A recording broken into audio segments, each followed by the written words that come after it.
we're recording. So welcome. Yeah. Thank you. Thank you for having me. It's Sin. Hi. Tattoo artist extraordinaire. That is me. What's going on with your nose? I haven't seen a piercing like that before. I've just got 2 holes, 2 studs. 2 dermals. Yeah, and not 2. Yeah, is it dermals? It goes through, but then I put a chain through the stud. That's Mickey. Right. Yeah. Did you just think of that yourself, or? Yeah, one day I was literally like in my bedroom looking at myself in the mirror, staring at myself for 5 minutes, and I was like, what can I do to my face? And then this idea just came to me. Well, it looks great. Thank you. So, I mean, and I appreciate your tattoo work, and I know that you're an established tattoo artist, but you're a piercer as well? I'm not. I can only do tattoos. Yeah, Sin, why don't you introduce yourself? Oh, hi. I'm a tattoo artist based in Avondale, Kink Tattoo Studio, but I originally come from China, and I have been living in New Zealand for the past 6 years. Yeah, coming up So to 7 how years. old were you when you came to New Zealand? I think I was 19, and pretty much a week before I turned 20. So you came out with family or Just by myself. And what was it about New Zealand that attracted you? It was like by chance. I dropped out from uni, and then I didn't tell my family that I dropped out. Instead, I was using the money to like travel around the world. Really? Yeah, so I went to Australia. Yeah, Mum, I'm doing really well. Passing on my grades. Yeah, straight A's. Can you send me some euros?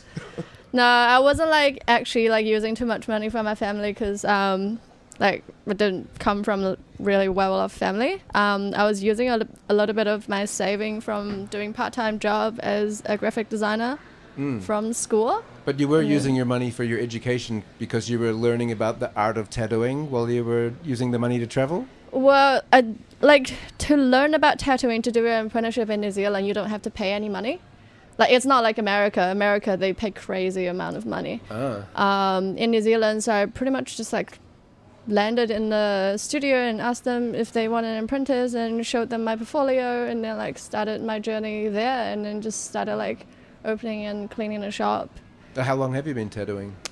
Since the start of me arriving in New Zealand, so that's the same time. It's so good, your stuff. I was Yeah. looking at your Instagram, which is called Suede Sake. Sweet Sake. It's so good. Your style is so unique. Thank you. Everyone calls me Sue because it starts with S-U-E, but that's not my name. Right. Sin. Well, Sin. that's a cool name. Yeah. There's a DJ in Auckland that's called Sin Howard. Yeah, I found out about her later on. And I was Is like, that your real name, though, Sin? No, it's not. My real name is quite complicated. Just don't worry about it. What is the real name? It's Birth name. Huang Fuxing Dai in Chinese. No, I mean, like, philosophically, what defines a real name? Is a real name what you were registered at birth? Or is a real name what you choose as an adult? You know, what defines reality? Sounds like you already have an answer to this, maybe. Well, no, but I mean, people often ask me, like, why 6? And I'm like, quite flippant. I'm like, because 5 just seem common. Yeah. You know, but, you know, I mean, why shouldn't we be allowed to choose our own moniker? Yeah. What is a name? And names to me means different things too. It's a label. Exactly. And I'm known by Sin in New Zealand and known by my Chinese name in China. So like when people call me differently, I feel like I have different personalities to respond to that. Code switching. Yeah. And even when I speak English and when I speak Chinese, I feel like I have different personalities as well. How I socialize with people and how I express myself. It's all different. Do you think being bicultural affects your work? Oh, definitely. Big time. Yeah. Yeah. Positively and negatively. I'm still looking for that common ground, like the balance. How I can positively use the both of the good sides from both cultures that I'm influenced from to create my art. The yin and the yang?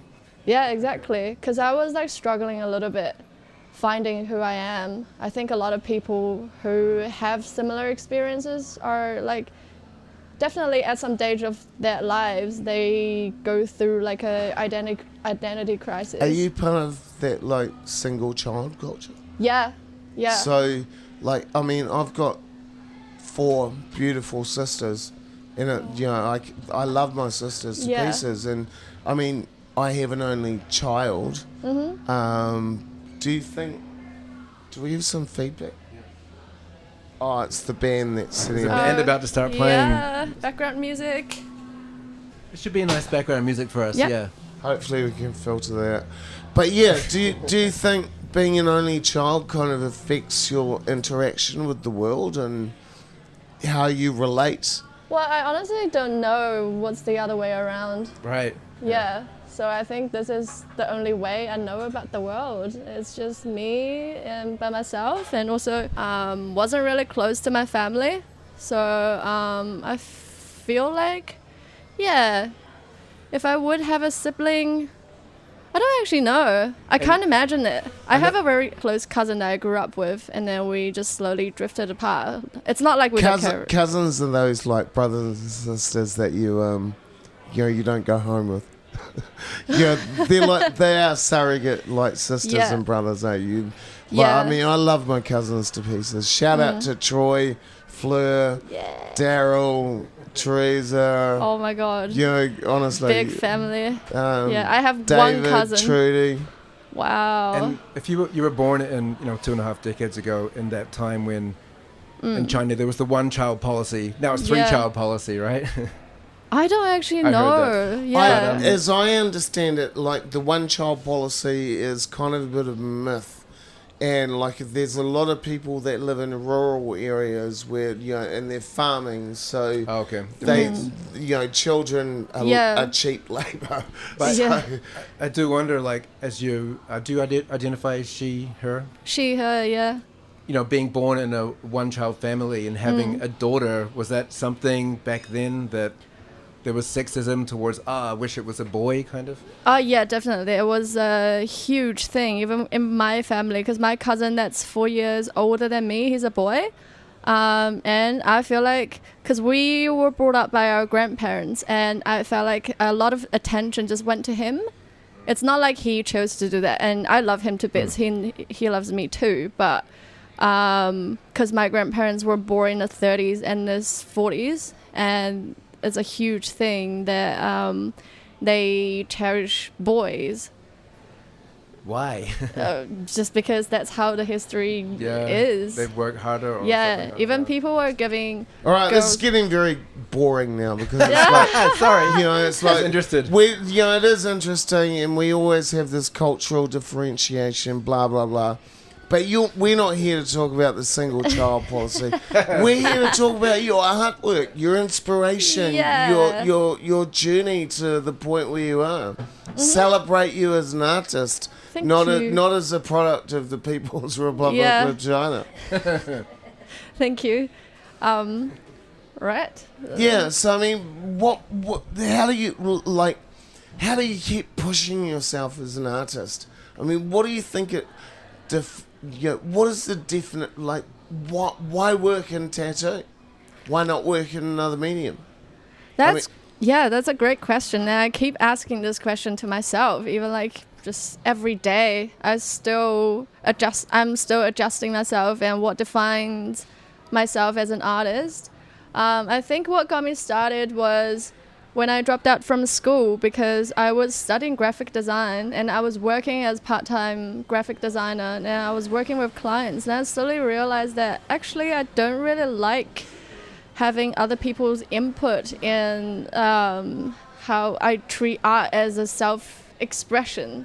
And when they're asking me to do things and to design things for them, I don't think I am expressing myself exactly as how I would love to. So I would really want to define myself as a pure artist. I want to be a fine art artist. And I dropped out from school. I was having a phone call with one of my close friends, and she kind of just brought this idea without even thinking about it. She's just maybe you can be a tattoo artist. because me and her used to do henna tattoo at school back in high school, and then she's like, oh, like we did henna. Why don't you start doing tattoos? How did you learn? What was like? Hey sis, can I do a tattoo on you? And then like, yeah, sure. What can you? How does that work? What your first tattoo must be like? My first tattoo was actually on my dad. That was my first tattoo to do, and that was his first tattoo to get. And he was 50 at the time, and he got a huge tattoo. He got a half sleeve, like hourglass. And it was very funny. I don't actually like that tattoo. It's like nowhere close to a good tattoo, but he's very proud of it now. Yeah, what a great guy. That's cool. Yeah, he must be proud of you because you're traveling the world doing tattoos in many countries, right? Yeah, I actually spent a whole year this past year traveling. I don't actually have a home at the moment. Yeah, I'm just living out of a suitcase. That's so romantic. Yeah, that's like the dream, eh? It has been a romantic time this year. So, while you're in New Zealand, if somebody wants to get a tattoo from you, where can they find out more about you? I mainly put my stuff out on Instagram, and also, like when you meet me in person, I have a chat about you if you're interested in my art. But yeah. Six, do you have any tattoos? Yeah, I've got a couple of tattoos. Do you? I haven't seen any. Like hidden places? Yeah, right. On my shoulder. Listeners, right. Marilyn Monroe. I've got Marilyn. And the cross as well. Yeah, I had Marilyn Monroe when I was about 21 years old. Yeah. And I just love the... Did you make her into a skeleton? Is that... No. But it's a good idea. The hand is like... the hand. Yeah. The hand's a bit dodgy. Oh, because she's smoking a cigarette. It's a symbolism. Hands are always like really hard to draw. That's why cartoons only have 4 fingers. Yeah. And then I added the crucifix at illicit a few years ago. But it's kind of a piss take between false idols, and I love Monroe as a role model for people, that rags to riches, that whole symbolism. I love the crucifix, the idea of resurrection. I'd love to get my whole arm done. Oh, really? Here we go. Yeah, I'm here. How would you define your style? My style, I think it's a mixture of realism, tattoo, and also inspired by retro 80s and 90s cult anime. And also I have a lot of metal and piercings and tools incorporated in my art. So I want to combine all these things to create my own aesthetic. What do you think of that new thing, branding? Branding? Oh, like the hot... Yeah, I heard one guy got like a length of barbed wire, heated up red hot, and then they wrap it around to burn the image in. Oh wow! I thought like initially when you asked for branding, it was like how do you market yourself, that kind of branding, not like body modification. But yeah, it's as part of like the tattoo culture, I guess. Branding, scarification, body mod, tattoo, piercing. It's all like on the line with each other. Yeah, I don't actually have any problem with it, and then I think it's actually pretty. I'm getting barbed wire wrapped around my arm. Like hot barbed wire burning your skin. Is that gonna look like barbed wire when you're done though, or is it just gonna look at? Do you have like a barbed burn? wire scar? That would be really cool. Yeah, barbed wire scar. Yeah, because people getting it's a pretty popular tattoo for people to get, like barbed wire tattoos. But why not a barbed wire scar? Barbed wire scar. I would want the barbed wire scar across my forehead. No. Just like jokes. I've got full respect for people that want to get their face tattooed, and especially in a country like New Zealand. Yeah. But not for me. Can I ask what does your face tattoo say? It's an emoji, like type. Yeah, right. Type emoji. Cool. Yeah.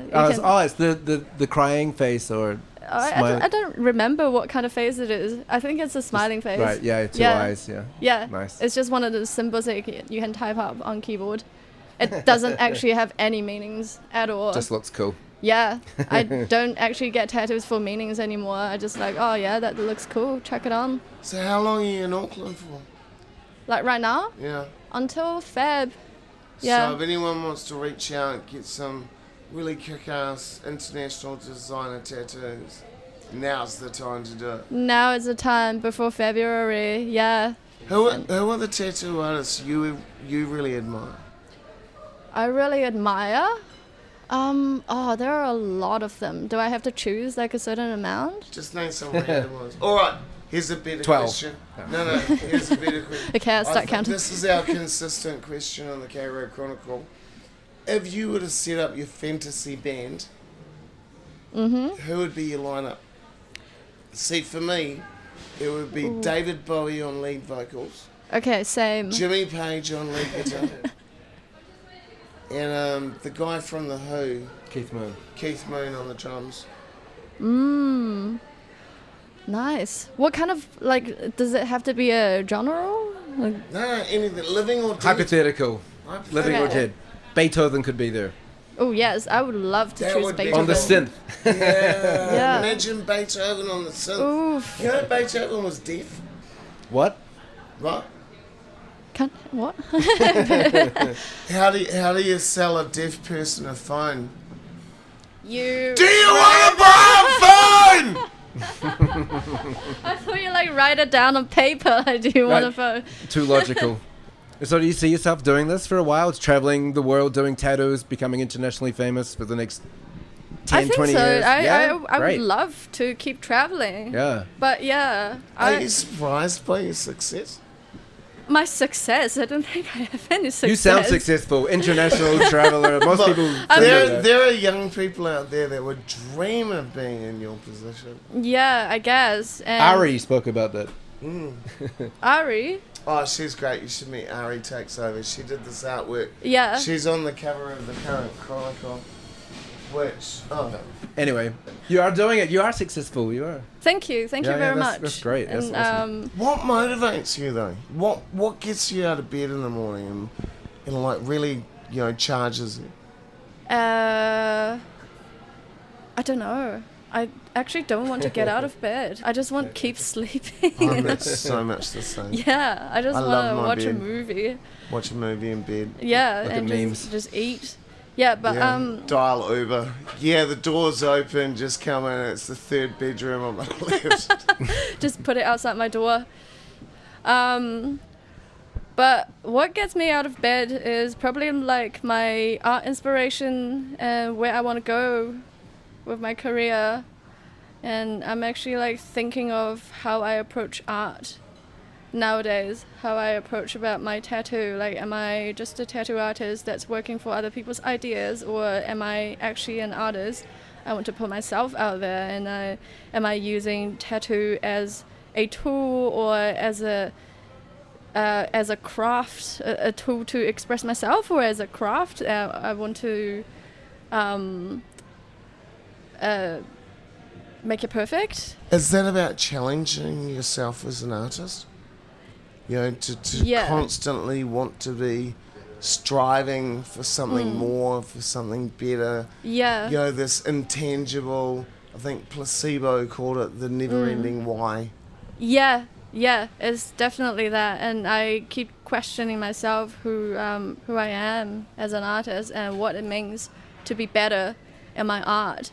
And I just want to do like unconventional things that haven't existed before. And I just want to use tattoo as a tool to like, express myself as an artist. Express and, like, yourself! Yeah. And like by expressing myself, I'm still looking for that definition on who I am. Like there are so many questions I need to be asking to like put myself out there. And really. Do you think your work has a single defining feature? If you could say, this is what separates my work from somebody else's work? I think it's just my work. I have put a lot of myself in it. So when you look at my work, you can actually see me in there. Great. I would say that would be what's different from other people's work.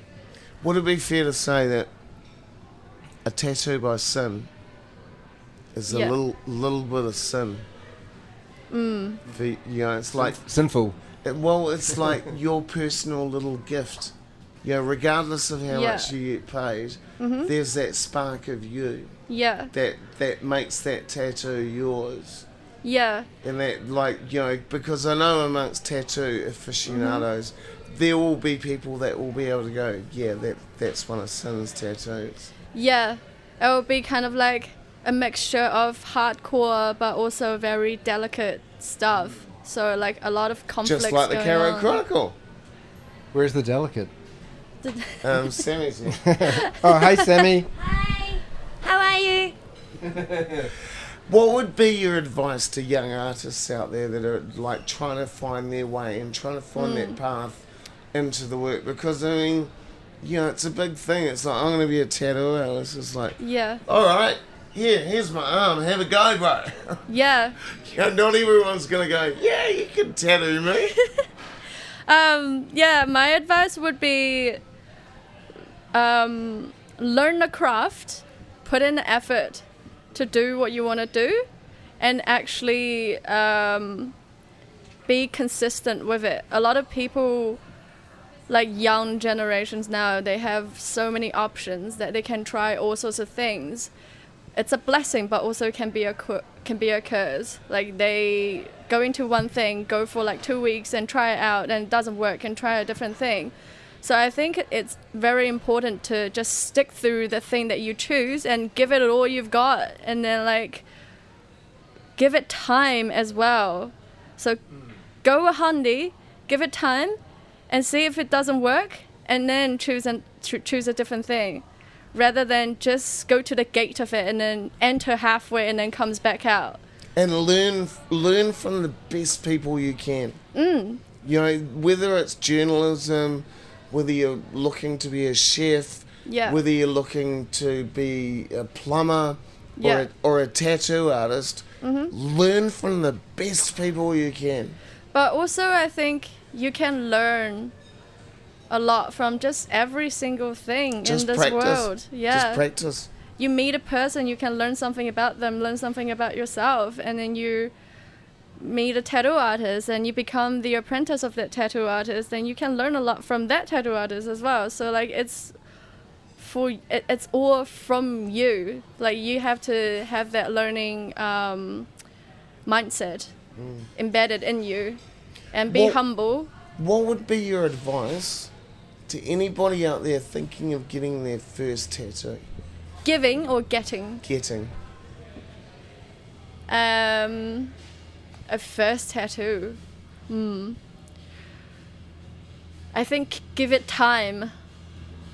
Think about it. Think about it. If it's going to be a big tattoo, if it's going to be a tiny little something, anywhere other than your face, if you're going to get it like on your bum cheek, on the backside of your leg, or on your calf, if it's going to be like a party little tattoo, get it. It's great. If your mate's going to give you a tattoo, like, make sure it's clean enough, just have fun. But if it's going to be a serious big tattoo, give it time and think about it, sit on it. I like what you said earlier. You said you used to have meanings for your tattoos, but now you're like, I don't care, just if it looks good. I'm kind of the same. I used to get tattoos for like when people died that were close to me, but now I'm slowly starting to be, it's okay to be a bit more kind of narcissistic and be like, I just want to look cooler. Yeah, definitely. And I think tattoo now for me is more for tattoo artists, for them to express them. So I want to have like as little as input from me. So I just want to like choose a piece that they really want to do to chuck in on my body, so I add on to my personal collection of their art. When you get one, And I just treat my body as a canvas now, rather than. You haven't got much space left. No. You've got a better complexion than the average canvas. Thank you. Look, I mean, we're coming to the end of our time. I really appreciate you coming on the podcast. Our bronze award-winning podcast. Beat Out Radio New Zealand. Yeah, we just came third in the New Zealand Podcast Awards. And thanks to Dan. Thanks to Sarah. This is my last podcast, by the way. No, well, I thought you were coming in the live one. I'll be in Vietnam then. You'll be in Vietnam, but we're going to talk to you. So we're going to reach out on the 19th. So this is Dan's last in-house podcast. Woohoo! Yeah, there we go. Thank you. There we go. Hey, I've got a good question. I got a good question for you, Sin. Yep. This will be a weird question, but were you in the Chinese embassy last week and a weird guy said, "Hey, I love your style"? Was that you? Yeah, that was me. Oh my god! And then I saw you on a reel, and I was like, "That's that person from the embassy." And then that's why I reached out, and I was like, "You should come on the podcast." Dan was telling me about this, and he was like, "Was that okay?" And I was like, "I don't know, man. How did you do it? Because it could have been a bit pervy." Was it a bit pervy? No, it was not. Are it you was sure? actually a huge compliment for me. I walked out from like the least place that I could expect a compliment. That was the Chinese embassy. That was like Dan's moving to China. What's your tips for Dan going to China? learn some Chinese, like basic Chinese. Yeah. Oh, yeah. Hello, goodbye, thank you, how much? And can I'll you learn go more to than the Are you 18? or 16? And just like let yourself have fun. Chinese people are friendly, you know. Great. China is a great place. Yeah. How long are you gonna go for? Oh, I've got a job teaching there. I'll be there for at least a year. Oh really? What city? Hangzhou. Okay. I think I'll be in Shanghai next year when I go back to China. Okay. So yeah, we can link up and do another podcast. Cool. Give me a podcast in China. I mean, Yeah. give me a tattoo in China. And A podcast hopefully I'll have a podcast in China by then. Is that a thing over there? Oh Podcast yeah, pod- definitely. Yeah, and then if you just use You it. know, you know when like Westerners go in and get like Chinese like symbols on Yeah, and they're I like, just saw one last week in the shop. Someone came in with like ambitious on their rib cage, but it's are like you ever tempted just to write stupid white man? oh no. Yeah, when, Oh, like when they ask for it. people go, oh yeah, I want some Chinese writing on my arm. It's like, yeah, I can do that. Yeah, stupid cunt. Nah, I would be so cancelled for that. All right, Sen, it's been an absolute pleasure. Thank you so much for having me. Thank you. Better than Adam and Eve's apple. Dan, final question. That was it. I wanted to tell you that I saw you at the embassy. I thought you looked familiar when I walked in. I just can't remember where I That's saw it. That's you. that creepy white guy. Oh my god, no. Actually, to be honest, because I saw you sit down and I saw like there was Yeah. a guy next to you who was like, ugh, like Oh, she's got tattoos, like he's too conservative or something, and I was like, Yeah, I yeah. want to tell her that she's got awesome style and way more interesting than I'm sure than older people in that yeah, room. they were kind of like looking at me kind of strangely, and then like I just pretended I couldn't speak Chinese and listened to their conversation. They're like, oh, look at her.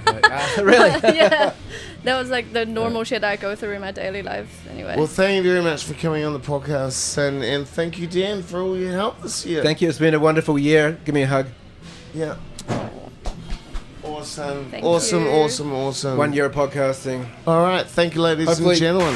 Next year you'll get silver. Too kind. Okay, bye. Too kind. No, stop it. Stop it. Sit down. Sit down. I feel the same.